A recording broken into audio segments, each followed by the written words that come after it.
वर्तमान को नमन।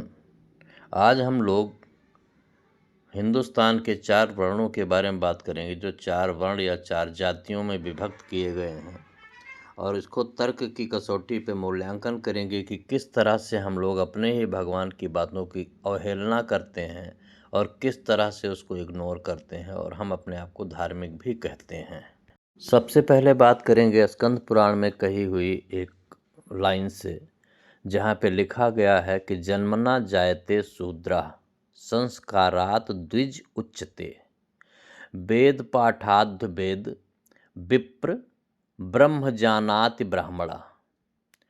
यानी कि व्यक्ति जन्म से शूद्र है, संस्कार से वह द्विज बन सकता है। ध्यान रहे कि संस्कार से वह द्विज बन सकता है।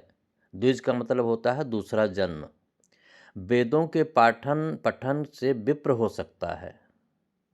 इन बातों पे गौर कीजिएगा कि व्यक्ति जन्म से शूद्र है, संस्कार से वह द्विज बन सकता है, वेदों के पठन से विप्र हो सकता है, किंतु जो ब्रह्म को जान ले वही ब्राह्मण कहलाने का सच्चा अधिकारी है। अब हम लोग दूसरे साक्ष्य की बात करेंगे, जो गीता के 18वें अध्याय के 41वें श्लोक में दिया गया है। इस श्लोक में लिखा गया है, श्री कृष्ण अर्जुन को समझा रहे हैं, बता रहे हैं, ब्राह्मण क्षत्रिय विषाम शूद्राणाम च परंतप कर्माणि प्रविभक्तानि स्वभाव प्रभुएर गुणैः।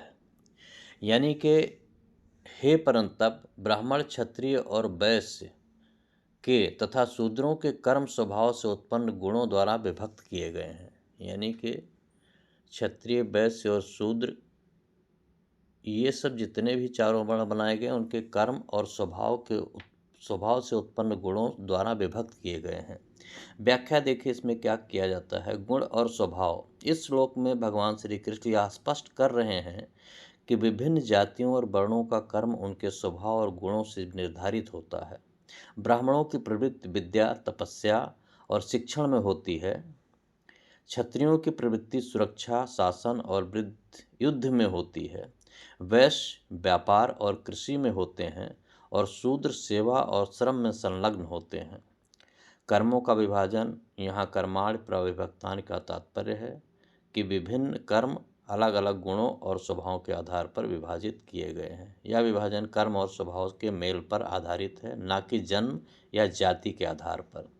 जाति व्यवस्था का संदेश भगवान श्री कृष्ण ने इस श्लोक में जाति व्यवस्था के प्राकृतिक और गुण आधारित विभाजन की बात की है।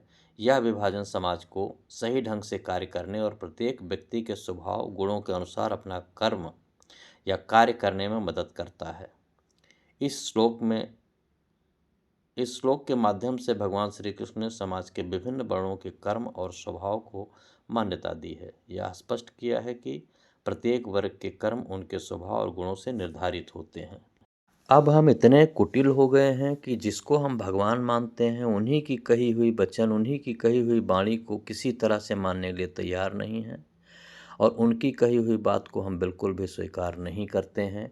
यह हमारा कुटिलता है। यह हमारे भगवान के प्रति मान लीजिए कि किस तरह का आदर्श है, किस तरीके का हम अपने भगवान को पूजते हैं, मानते हैं।